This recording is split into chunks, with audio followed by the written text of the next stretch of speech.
Gulf கண்ட்ரியில வார் வந்துருச்சு, Dubai மொத்தமா ஜோலி முடிஞ்சு போச்சு அப்படின்னு சொல்ற உங்களுக்காக தான் இந்த ஸ்பெஷல் வீடியோ. 2028 ஃபினான்ஷியல் கிரைசிஸ் வந்தப்போ குளோபல் மார்க்கெட்டே 50% அஃபெக்ட் ஆச்சு. ஆனா துபாய் அப்போ கூட 112% அப்ரிசியேஷன் தான் ஆச்சு, தவிர டவுன் ஆகல.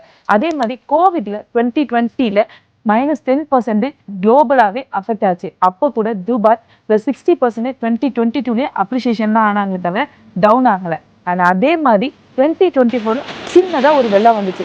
ஆனா அதை ஒன்லி 1 மந்த்லேயே ரிகவரி பண்ணாங்க. 2024லயே +38% அப்ரிசியேஷன் கொடுத்தாங்க நம்ம துபாய் மார்க்கெட். ஆனா அதே மாதிரி இப்போ 2026 ரீஜனல் இன்ஸ்டபிலிட்டி வந்திருக்கு. அது கொஞ்ச காலத்துக்கு மட்டும்தான். அண்ட் டேட்டா இன்னும் பெண்டிங் தான். நீங்க ஜஸ்ட் திங்க் பண்ணுங்க எந்த மாதிரி சேஃபஸ்ட் கண்ட்ரியில இருக்கீங்கன்னு.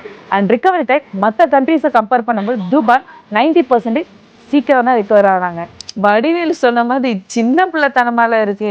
ஃபியூச்சரை பத்தி யோசிக்கிறவங்க இந்த கிரைசிஸ் பத்தி கூட திங்க் கூட பண்ண மாட்டாங்க. ஏன்னா அவங்களுக்கு தெரியும் அவங்க கண்ட்ரி எப்படி டெவலப் பண்ணிக்கணும்.